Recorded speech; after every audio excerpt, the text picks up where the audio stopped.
से मार दिया और कुएं में गिर गया महाराज।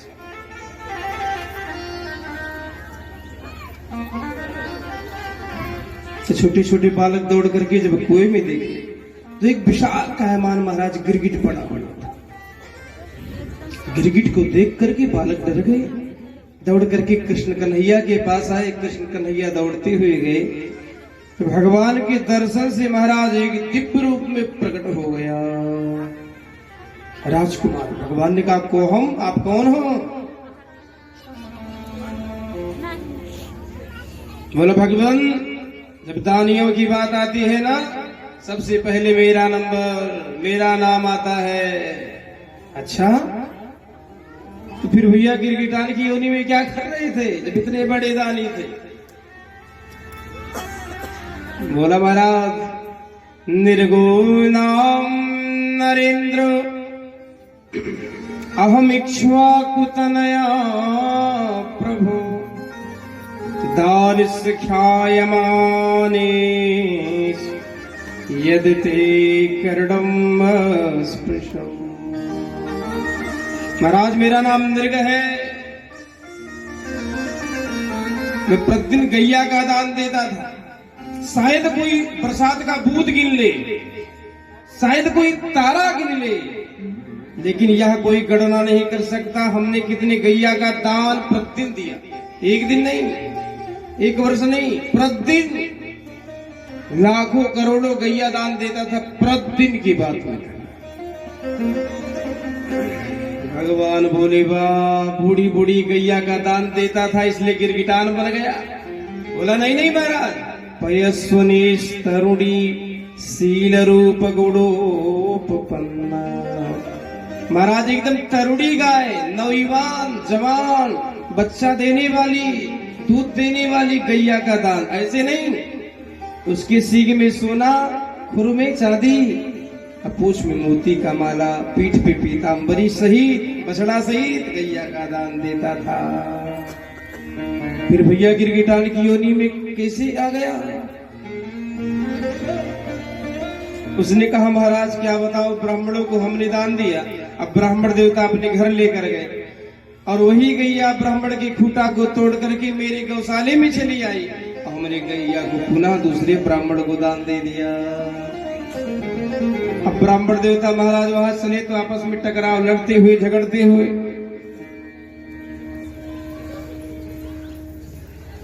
तो ब्राह्मणों ने कहा, चलो ब्राह्मण के पास चले। महाराज मेरे पास आए तो मैंने कहा, महाराज उसके बदले में संपत्ति ले लो, सोना चांदी रत्न कुछ भी ले लो।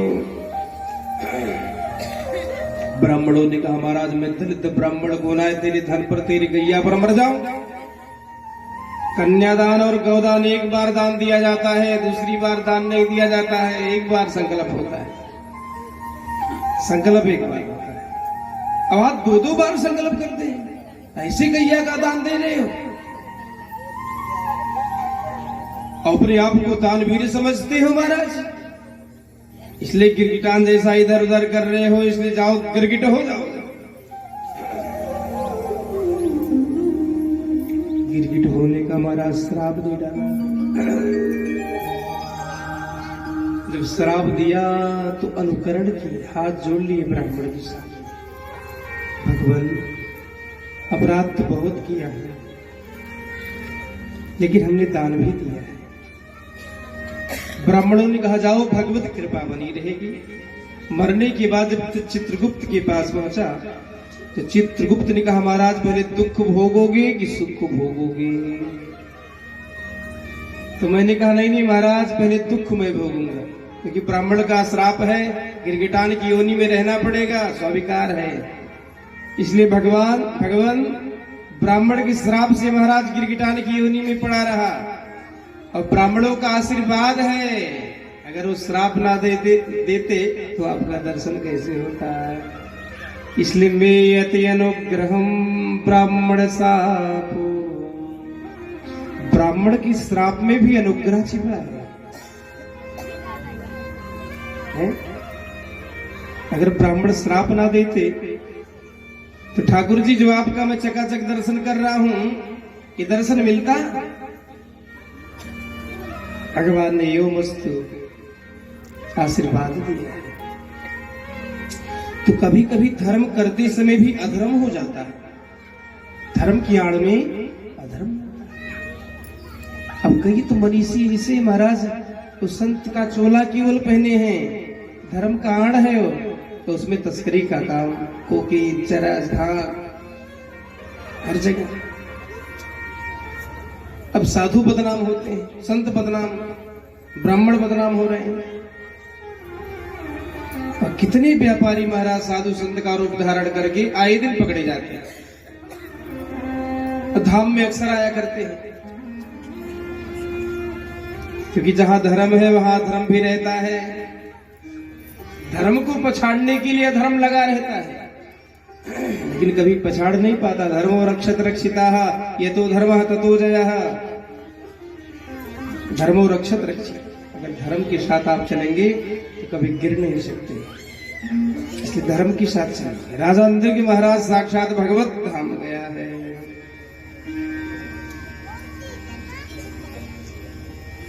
भगवान कहते लाला, अगर ब्राह्मण का धन कोई छोड़ करके बरजोरी ले ले तो विष पीने वाला एक ही व्यक्ति मरता है, लेकिन ब्राह्मण का धन छोड़ के खाने वाला, बरजोरी लेने वाला, कुलम समूलम दहती, कुल ही समाप्त हो जाता है। कुल नहीं, समूलम, आने वाली पीढ़ियां निवल्द हो जाती है। उसमें संस्कार नहीं होता, आचार विचार नहीं रहता, अपंगता आ जाता है। कुलम समूलम दहती, इसलिए कभी ब्राह्मण का अनादर नहीं करना चाहिए बेटा। क्योंकि भगवान समझ रहे थे ये ध्वंसी बहुत हो रहे हैं, बेटे हमारे, उनके अंदर नास्तिकता व्यसन आ रहा है। अब देख ही रहे हो, ऐसा ऐसा व्यसन आया हमारा, सुई लगा लगा के नशा कर रहे हैं, अपने देह को कोच रहे।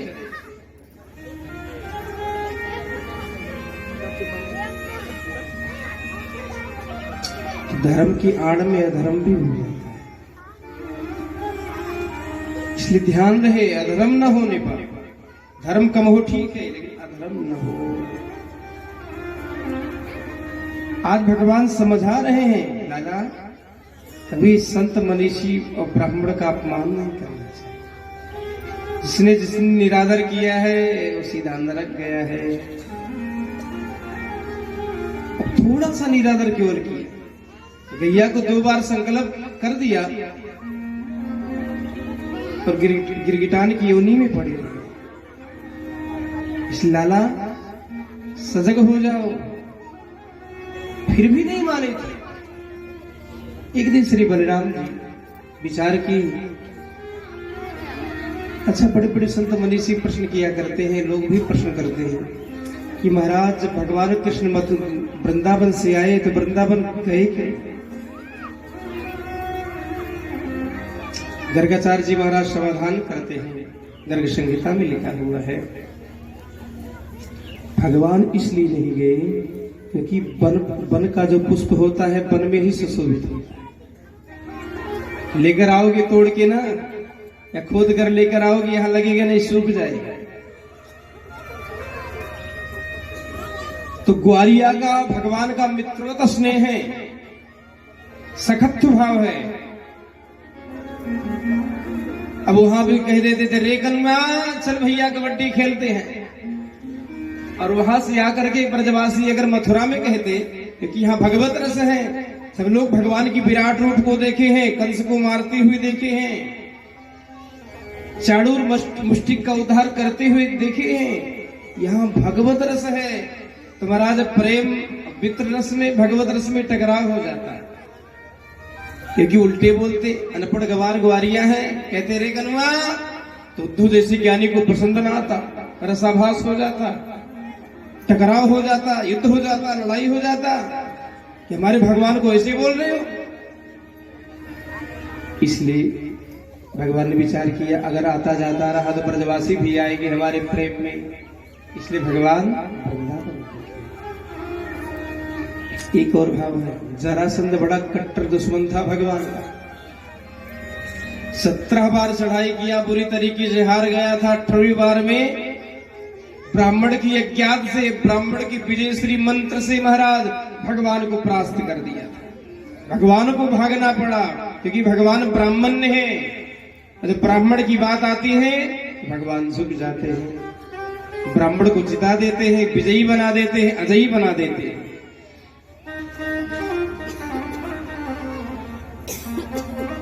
इसलिए भगवान नहीं गए क्योंकि जरासंध भैया मार देता है सारे ब्रजवासी को। अगर जाते आते तो जरासंध कट्टर दुश्मन था भगवान का। इसके पास इतनी सेना थी, अगर दो दो मुट्ठी बालू फेंकती तो महाराज वृंदावन भर जाता। इसलिए भगवान नहीं गए वृंदावन। तो बलराम ने कहा भैया गर्मी की छुट्टी वहीं मनेगी वृंदावन ब्रज में। और महाराज चल दिए। वहां गए बिहार की, गर्मी का महीना थे, गर्म से परेशान हो गए, प्यास लगी तो बोले हे यमुने इधर आ जा। यमुना जी बोली वाह महाराज, घर घर जाती रही, सबको पानी पिलाती रही तो यमुना का हो गया। अब तो महाराज क्रोध आ गया, हे यमुने त्वाम वधस्याम, तेरा मैं वध कर दूंगा। अब तो महाराज यमुना कांप उठी और हर हल मूसल को थाम लिया। आज भी जाएंगे वृंदावन में तो टेढ़ी मेढ़ी बह रही है, हल मूसल से टेढ़ी मेढ़ी कर दिया। दौड़ करके यमुना मैया आई, महाराज बलराम की चरणारविंद में गिरकर बोली भगवान आप तो जगदीश, आप ही ऐसे करेंगे तो दुनिया हमको गाली देगी, उठपटांग करेगी हरकत। बलराम का कोप शांत हुआ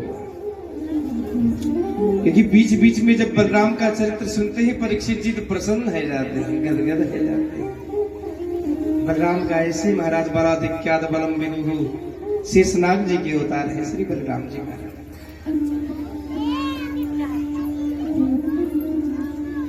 एक महाराज पौंड्रुक नामक राजा था, काशीराज।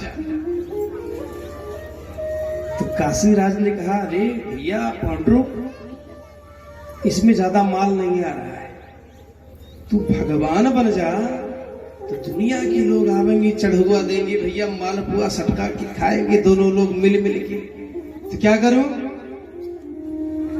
काशीराज ने कहा महाराज बस केवल मोहर लग जाए आप कृष्ण हो बस। पौंड्रुक ने कहा तब काशीराज ने कहा चिंता तनिक मत करो मित्र, हम करते हैं कछु उपाय। महाराज डिजाइन से इनको कृष्ण ही बना दिया, जैसे नीले थे वैसे सारी व्यवस्था बना दी। जैसे यहाँ होता महाराज थोड़ा सा रुपया हो जाए तो डेंटिंग पेंटिंग बदल जाते, चमड़िया भी बदल जाते, वही हाल महाराज कृष्ण जैसा एकदम बनवा दिया महाराज। अब तो महाराज जी भगवान का गरुड़ तो हमेशा उड़ा करता था, इसने भी नकली गरुड़ बना दिया। खटका मारता महाराज गरुड़ आ जाता आकाश मंडल में, एक खटका दबाता महाराज चक्र सुदर्शन भोग आ जाता। वाह भैया एकदम कृष्ण जैसा हो गया है, अब तो मालपुआ मिलेगा, बस केवल कृष्ण मुहर लगा दे बस तू भगवान। एक दिन महाराज सुधर्मा सभा में चिट्ठी आ गई और श्री उद्धव जी पढ़े। उद्धव जी ने कहा महाराज असली भगवान का जन्म हो गया है, नकली भगवान बोरिया बिस्तर बाने भाग ले। भगवान खूब हंसे, भगवान बोले वाह असली भगवान कहाँ उनका जन्म हुआ भैया। उद्धव भी खूब हंसे, सुधर्मा सभा की जितने यादव लोग सब खूब हंसे महाराज। भगवान बोले भैया बुरिया बिस्तर बानो चलो अब कसको, असली भगवान का जन्म है गया है। अब तो महाराज बार बार इसके दूत आते पौंड्रुक के। भगवान ने कहा कछु तो उपाय करना चाहिए। भगवान स्वयं चल दे महाराज पौंड्रुक के पास। पौंड्रुक ने कहा क्यों रे काशीराज, तूने कहा था कि डर जाएगा, अरे खुद आ रहा है देख। काशीराज ने कहा महाराज मालपुआ खाना है, थोड़ा रिस्क तो लेना पड़ेगा, रिस्क नहीं लेंगे तो मालपुआ कैसे मिलेगी।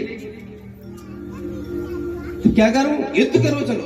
अब तो महाराज एक खटका दबाया और महाराज गरुड़ आ गया, एक खटका दबाया तो मोक्ष चक्कर आ गया। भगवान खूब हंसे, भगवान ने कहा वाह, ये तो हमारे जैसे वैसे वो डिजाइन बनाया।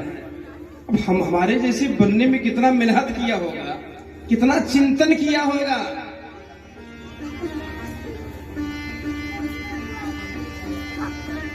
इसलिए भगवान महाराज अपने अमोघ से इसको मार करके अपना पद प्रदान कर दिया कि वाह, इसने कितना चिंतन किया।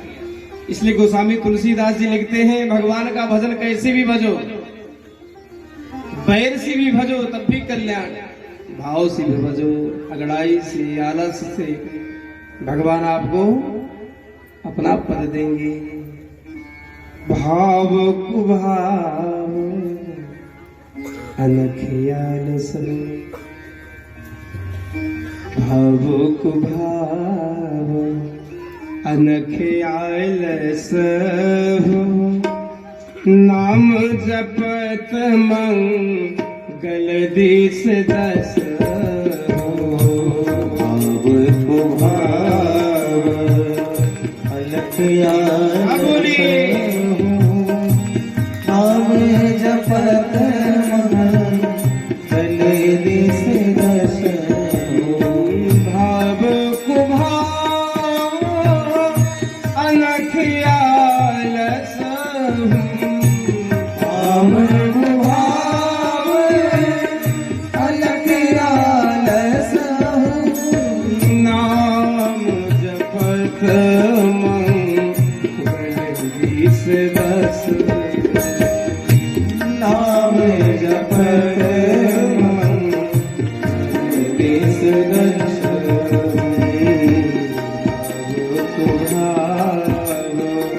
अनखियाल सब, नाम जपत मंगल दिस दस, नाम जपत मंगल दिस दस, भाव कुभाव। कैसे भी भजो, भगवान का वंदना करिए, कैसे भी भगवान अपना धाम देंगे। सायु मुक्ति प्रदान किया महाराज, अपना दिव्य धाम दे दिया, काशीराज का भी उद्धार कर दिया। बोलो भक्तवत्सल भगवान की जय, राज की आनंद की जय, जय जय श्री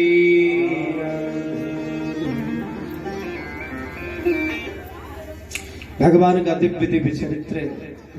अब परीक्षित जी महाराज जी का दिव्य प्रश्न है, भगवान आप कहते हो भगवान परम कृपालु हैं, परम दयालु हैं, लेकिन उनके चरित्र में दयालुता और कृपालुता नहीं दिखा।